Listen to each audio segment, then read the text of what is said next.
Shalom, shalom. Naitwa Bishop Amos wa Jesus Solution Temple. Nimekuwa na kazi ya kurembesha na kuinua standard ya hapa kanisa. Leo nikapata mgeni kutoka kwa kampuni Preso Logistic Moldings ambaye ameniletea viti hapa na tuko na yeye hapa sasa.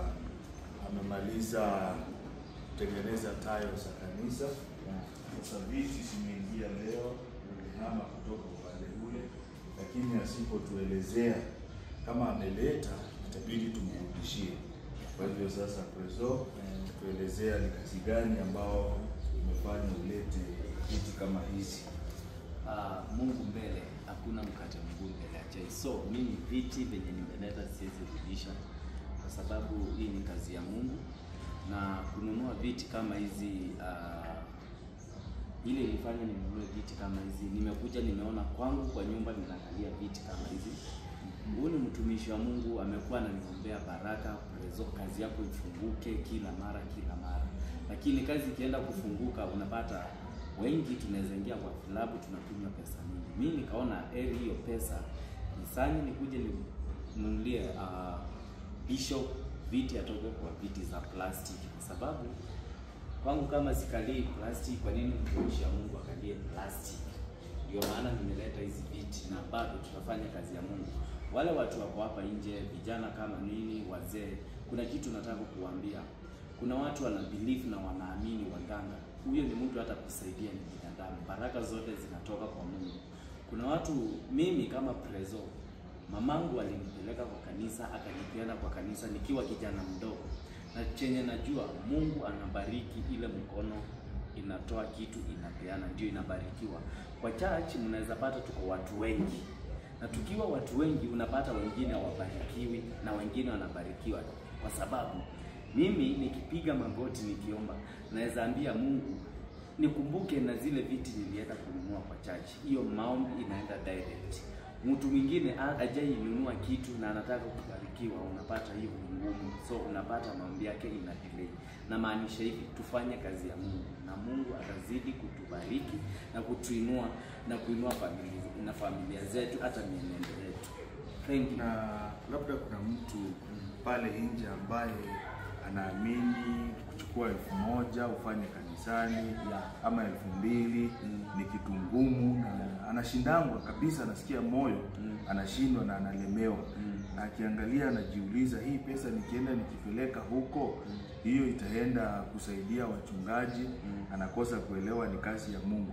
Sasa ungetuelezea kabisa viti kama hizi wewe umetumia pesa ngapi ndio sasa tukue na hizi viti na tukue tunaweza fanya shooting hapa ya Injili, tunaweza funza watu tukua tumetulia, yule mtu aache kulemewa, apate motisha kufanya kazi ya Mungu. Kitu ya kwanza, mimi nikiwa mdogo nilikuanga naona watu wanakuja kwa church na wanakuja naona najiuliza mimi kama Preso naweza pata pesa, naweza support huduma aje? Mimi nilianzia na pesa kidogo.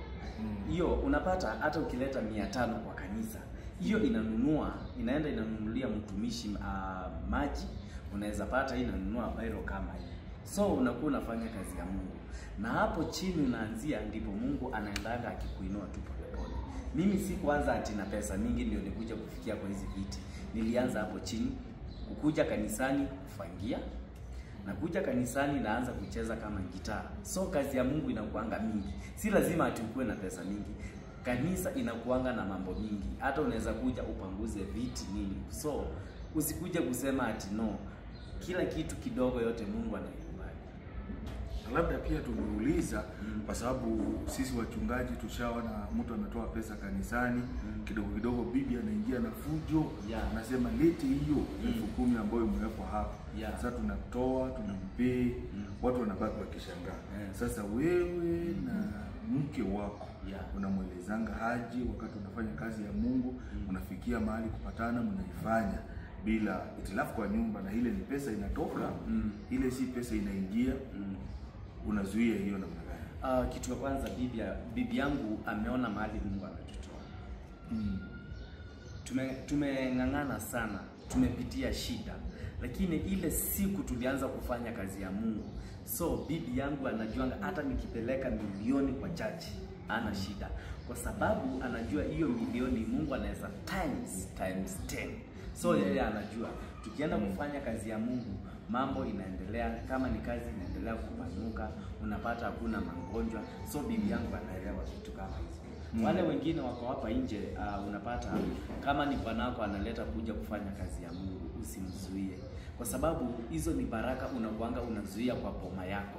So usizuia baraka zikikuja kwa boma yako, wewe unaendelea kuzuia. Kama ushikana na bibi yako, watoto wako wote mfanye kazi ya Mungu, na hiyo boma itabarikiwa kabisa. Asante sana Preso Logistic and Logistic Molding. Kazi ambao umefanya itakubariki. Tuko na mahali ya kushoot message online. Utakuwa unatuona sasa, tumepumzika kila Sunday tunaweka message hapo, watu wanasoma. Endelea kufanya namna hiyo. Na tiles kama hizi ambazo hapa kumeng'ara kabisa, uendelee kufanya namna hiyo na ubarikiwe na kazi yako inuliwe sana. Asante kabisa. Na kuna kitu nataka kujibu watu nikimaliza, nataka kutuma message. Tunaweza enda kupost hii message pale social media, uanze kuona watu wakisema pale, hujasema sijui ile kitu imeshikwa na mkono wa kushoto, huwezi sema na kulia. Kwani Mungu anakubariki mchana kila mtu